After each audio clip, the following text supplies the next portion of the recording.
A doença espiritual que vamos analisar hoje tem a ver com a forma que lidamos com nossas frustrações e nossas reações a contrariedades. Falaremos hoje sobre a ira, seu conceito, os tipos de ira e como podemos vencer essa doença espiritual. Seja bem-vindo ao canal do Centro de Estudos Imago Dei em Teologia do Corpo. Me chamo Vinícius e vamos juntos conhecer um pouco mais sobre esse pecado para combatê-lo de forma eficaz. Nessa aula eu vou ter que falar com você um pouquinho sobre apetites. Então, antes da gente entrar sobre o que é o pecado da ira, nós vamos precisar fazer uma análise antropológica sobre algo chamado apetite, tá bom? Vai valer muito a pena, vai acrescentar muito para tudo aquilo que a gente já falou e especialmente aqui para o pecado da ira. Então, o que seria o apetite? Apetite, né? Nossa, estou com apetite. Filosoficamente, apetite é uma inclinação interior que temos por algo. Para tornar mais simples, a gente vai chamar aqui como desejo. Então, nós temos uma inclinação por alguma coisa. Quando você tem uma inclinação por comer, você tem um desejo de comer, você tem um apetite que lhe inclina a buscar comida. Quando você quer descansar, você tem um apetite, um desejo de descansar, você tem um apetite que lhe inclina para buscar este bem que você entende necessário para você, tá bem? Desse apetite, nós temos 3 apetites possíveis que nos tocam. Na verdade, temos 2 e o primeiro se subdivide em 2, tá bom? Vai ficar mais claro, fica tranquilo. Temos então 2 classes de apetite: o apetite sensível e o apetite racional. Apetite sensível e o apetite racional. Apetite sensível está relacionado com a nossa materialidade, o nosso ser corporal, nosso corpo. Então, esse apetite pode ser encontrado nos animais como em nós. O animal tem uma alma sensível, então ele tem um apetite sensível. Este apetite sensível é dividido em 2 subapetites, vamos colocar assim: o apetite concupiscível e o apetite irascível. O que é cada um dos dois? O apetite concupiscível está relacionado com as inclinações interiores que nós temos por aquilo que é próprio da nossa sobrevivência. Então, comer, beber, reproduzir-se, manter-se na existência, tudo isso toca este apetite chamado apetite concupiscível. Tudo aquilo que toca dentro de nós uma inclinação por algo que é difícil vai tocar o apetite chamado irascível. O que é o apetite irascível, então? É essa inclinação que nós temos para alcançar algo que é árduo, que é difícil. Beleza? Veja que dentro desse apetite sensível, apetite concupiscível e apetite irascível, isso nós encontramos nos animais. O animal tem desejo de comida, então apetite concupiscível. O animal tem o apetite de se reproduzir, apetite concupiscível. O animal está querendo ali comer num prato de ração e tem um outro cachorro mais forte que ele e o cachorro rosna, ele começa a rosnar nele. Veja que há nele uma certa raiva, uma certa ira, por isso irascível. Ele quer a comida, ele não consegue essa comida, aquele bem que seria fácil se torna difícil. Então é alimentado dentro dele uma inclinação, um apetite que exige uma força, uma virilidade, que exige uma potência. No caso, o apetite irascível. Nós, seres humanos, temos um terceiro apetite, que é o apetite racional. Esse apetite racional tem um nome chamado vontade. Então, no homem, Acontece sim o apetite concupiscível, acontece sim o apetite irascível, mas tanto um quanto o outro é regido também pela razão, pela vontade. Por isso que um animal ele não tem um código moral. Se uma criança cai na jaula do leão e o leão come aquela criança, o leão ele não está cometendo um pecado, porque ele está indo de acordo com o seu apetite concupiscível. Ele não tem um intelecto, ele não tem uma razão, ele não tem uma vontade, ele não tem uma alma racional para dizer, opa, isso é certo ou isso é errado. Por isso, para que eu estou dando toda essa introdução? Porque o apetite irascível, ele surge quando, diante de um bem que queremos, percebemos que ele é árduo a obtê-lo. Então essa paixão é associada, à primeira medida, à nossa matéria. É claro que na humanidade não existe uma ação que fuja à razão. Então, a ira é uma paixão que visa aplicar um castigo. Então, qual que seria essa paixão? A gente vai diferenciar a paixão, ira, da doença da ira. A paixão, ira, é esse apetite irascível que, diante de um bem árduo a conseguir, gera dentro de mim esse movimento e eu preciso de mais força, eu preciso de mais ímpeto, eu preciso de até mesmo uma truculência para conseguir aquele fato específico. Isso aqui tem pecado? É certo ou errado? Vai dizer Santo Tomás de Aquino que esta paixão, este apetite, ele é neutro. Depende como nós expressamos essa ira. Aqui, Santo Agostinho, ele difere de João Cassiano. Tem uma discordância aqui. João Cassiano vai dizer que a ira é sempre má. Só tem duas situações que a ira é lícita: contra o pecado e contra nós mesmos. Para João Cassiano, ele entende que a ira, essa paixão, esse ímpeto, ele sempre é ruim, exceção dois casos: quando esse ímpeto é para lutar contra o pecado e é para lutar contra nós mesmos. Santo Tomás de Aquino vai dizer, não, peraí, se as paixões, os apetites foram dados por Deus, este apetite da ira, este apetite irascível, ele é uma força neutra e dependendo da aplicação, porque dado por Deus, ele pode ser justo. Então, para a gente aprofundar ainda mais, para Santo Tomás de Aquino, para Santo Tomás de Aquino existe uma ira que ela é justa. Nós não vamos entrar aqui na ira justa. Nós vamos aqui estudar a doença espiritual, que consiste no desejo desordenado por vingança. Para nós, vingança tem uma conotação ruim, tem uma denotação pejorativa. Vamos trocar a palavra vingança por castigo.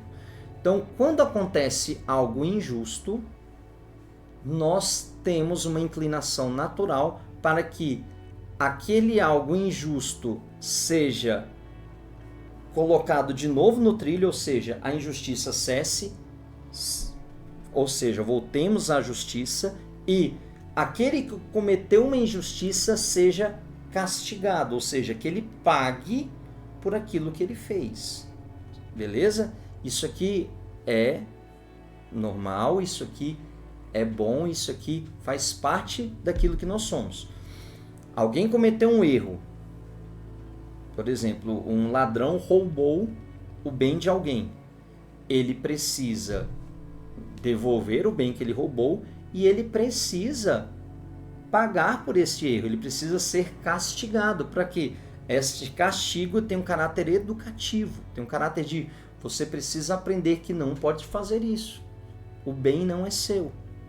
Quando alguém mata outra pessoa, esta pessoa ela vai presa por quê? Porque ela cometeu uma injustiça para com a outra pessoa.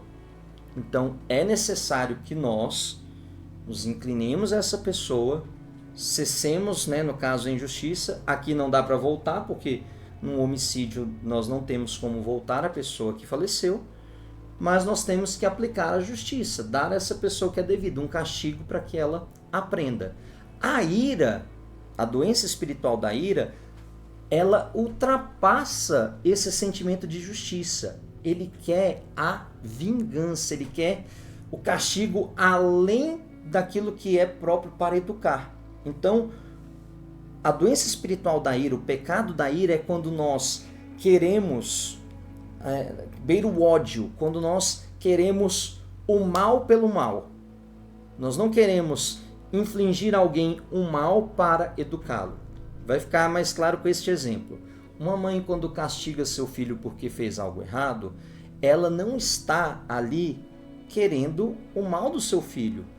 Ela está aplicando-lhe um castigo, uma pena, para que ele aprenda, para que ele se converta, para que ele saia do erro e entre no caminho da virtude. Ele saia da vicissitude e entre no caminho virtuoso. A mãe faz isso quando castiga, os pais quando castigam, e aqui entenda, castigo ele é importante para a educação dos filhos. Tá? Castigar os filhos é dever dos pais, quando eles cometem algo errado, tá bom? Não é nada, nossa, mas que falta de coração cristão. Não, na verdade, é dever dos pais corrigir os seus filhos, se preciso, com o castigo. Então, aqui no pecado da ira é quando falha o uso da razão para controlar o apetite irascível. Ou seja, eu quero me debruçar, eu quero ali que essa pessoa pague pelo erro, mas eu fico tão cego pela paixão que eu não quero só que a pessoa pague pelo erro, eu quero que ela pague mais, quero que ela vá além. Então, vou dar um exemplo aqui, a pena de morte. A pena de morte, de certa forma, é ir além do que a justiça. Porque nenhum erro nesta terra merece a pena de morte. Agora, quando uma pessoa, não, você tem que morrer mesmo, ela veja que até o jeito que ela fala, percebe-se que ela está obscurecida da sua razão, ou seja, quem está controlando os seus atos não é mais a alma racional, mas a cegueira das suas paixões. Então, o pecado da ira é quando nós deixamos que uma paixão sensível domine todo o nosso ser e nós, de certa forma, temos atitudes impensadas ou obscurecidas no nosso pleno juízo. O doente pela ira facilmente se inflama às primeiras inconveniências.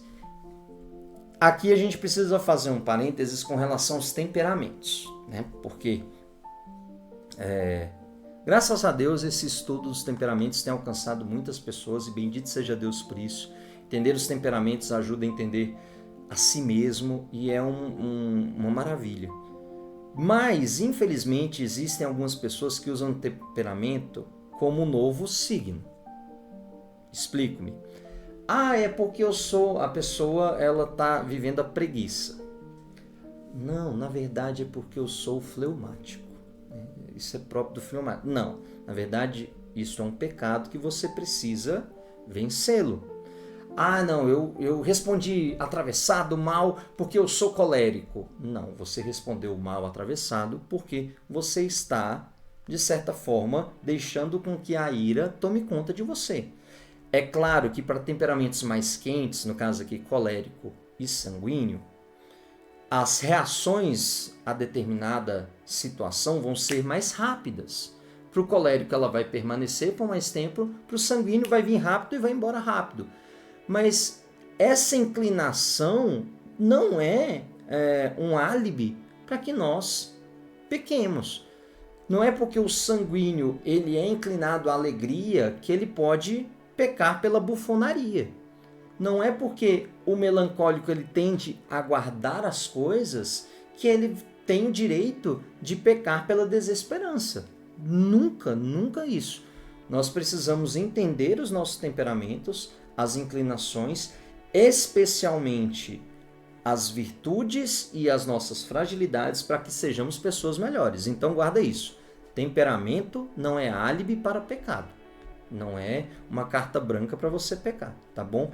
A ira, a gente acaba associando, ira colérico, né? Não, às vezes tem pessoas que são profundamente melancólicas que são bem iradas. Existem coléricos que, por mais que tenham este ímpeto de fazer, que são pessoas muito pacíficas. Trago um exemplo de um santo, São Francisco Xavier. Era um profundo colérico, mas dominava-se a si mesmo. Então, a ira não está associada, a doença espiritual não está associada ao temperamento em si, mas a desordem nessa busca pela vingança, tá bom? A doença da ira faz o homem agir de forma irracional. Uma pessoa que está tomada pela ira, você já deve ter visto algum acidente de trânsito onde a pessoa desce do carro e quem está fora olha e fica assim, abismado. A pessoa bateu um carro, a outra sai e começa a bater, e começa a gritar e xingar.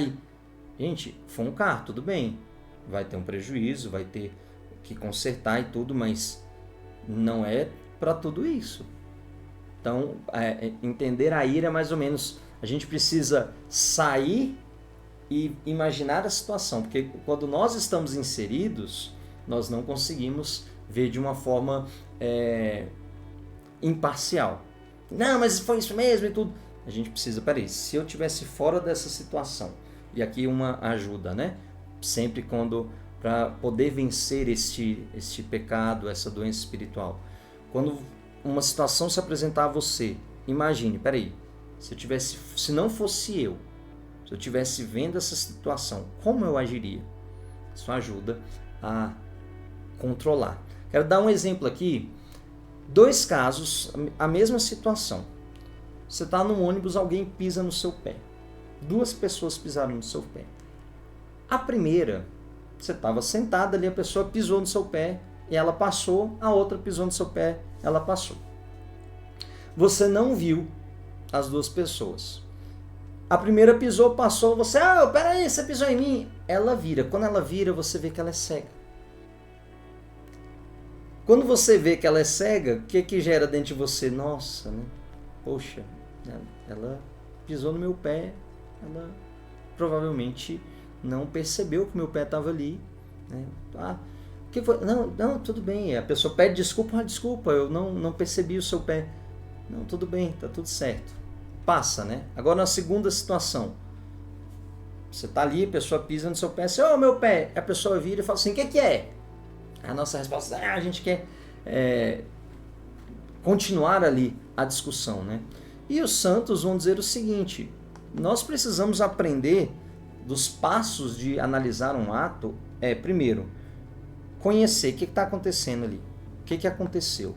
O fato foi, a pessoa pisou no meu pé, então eu tomei conhecimento do fato. Julgamento, ela viu, ela não viu? Ela percebeu, ela não percebeu, ela fez por querer, sem querer? Aí o terceiro, a decisão, a punição, ela merece, né, que eu exorte ela, fala, olha, isso aqui você fez errado. Se ela merece como? De uma forma ríspida, de uma forma mais amorosa. Então veja, toda essa reflexão ela vai aplainando, ela vai dando aquela paixão que vem, ela vai tendo tempo de se assentar e você ter a determinada, a justa ira, como vai dizer Santo Tomás de Aquino, para aquela ação específica. Quais são as formas de apresentação da ira? A rabugice, o mau humor ou o rancoroso, né, o rancor. O insolente, a insolência, a insulta alguém conscientemente. Já viu alguém que está brigando e começa a insultar o outro do nada? Assim, só pelo prazer de insultar?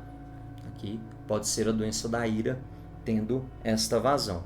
A ira embota a nossa razão pelo desejo imoderado de justiça. Ou seja, a justiça é um bem. O problema da doença espiritual é que nós queremos essa justiça de forma desordenada. Justiça de forma desordenada tem um nome: vingança. Quais são então os tipos de ira? Antes, se inscreve no nosso canal se você não é inscrito. Se você já é inscrito, muito obrigado pela confiança. Esperamos que você permaneça aqui com a gente por muito tempo, porque a gente tem muito conteúdo para te ofertar. Se você não é inscrito, se inscreve para você não perder nada e já ativa as notificações, tá bem? Então, os tipos de ira. Inflamar-se interiormente. Sabe aquela pessoa ela fica sempre assim, com os dentes apertados, fazendo assim. Aquele fogo interior que ela não consegue botar para fora. Segundo, aquele que já externa esta raiva, ele é rude, de forma desordenada, de forma desproporcional. A pessoa fala: oi, tudo bem? Tudo bem, por quê? Começa a gritar, começa a ser escandaloso, começa a ser abrupto pelas coisas. E a terceira forma, guardar rancor. Uma pessoa que é rancorosa, que fica ruminando, que aconteceu algo em 1850, às 3 horas da tarde, o sol estava desta forma, a pessoa estava vestida de tal jeito. Veja, a pessoa guardou aquilo, ela teve uma ofensa, mas ela guardou com todos os detalhes. Então a ira nada mais consiste na sensibilidade animal dominar a alma, cegando-a e impedindo uma ação justa. A ira torna o ser humano semelhante ao demônio, que é homicida desde o princípio. Uma pessoa irada, ela se inclina a a ser assim homicida. Não quer dizer que ela vai matar a pessoa, mas por vezes ela gera uma morte da honra daquela pessoa, ou da boa fama daquela pessoa, ou mesmo uma agressão física pode acontecer. Então veja, a ira torna o ser humano semelhante ao demônio. Isso é muito sério. Isso a gente precisa aprender. Vinícius, eu tenho essa raiva, o que eu faço? Você precisa aprender a ser contrariado. Você precisa aprender a se contrariar. Porque a ira é diametralmente oposta ao amor. Por trás da doença da ira está a idolatria da pessoa que se coloca no lugar de Deus. Seja sempre feita a minha vontade. A ira, então, ela tem um caráter idolátrico porque eu não posso ser contrariado. Ninguém pode fazer algo. Não, pera. Você tem uma vontade livre, você é livre, você é imago Dei, você é imagem e semelhança de Deus. Você tem um intelecto, você tem uma vontade. Você não é regido pelas suas paixões. Você tem que dominar as suas paixões. Isso me irritou, ok? Aí você precisa fazer os passos. Por que me irritou? Às vezes, porque você está no mau dia, às vezes é porque você é mesmo inclinado à ira. Senhor, tu que é manso e humilde de coração, fazei o meu coração semelhante ao vosso. Recorra a jaculatórias desta forma, que vão ajudando você vai inclinando o seu coração a Deus para que Ele vá te tornando um homem manso e humilde, uma mulher mansa e humilde de coração. Na nossa próxima aula, vamos aprender com a frase de Cristo: Pai, perdoa-lhes, porque não sabem o que fazem. Essa frase vai nos dizer como nós podemos vencer a doença da ira. Obrigado por sua audiência. Se você gostou do vídeo, deixa aqui o like e não se esqueça de nos seguir e ativar as notificações. Deus te abençoe e até o nosso próximo vídeo.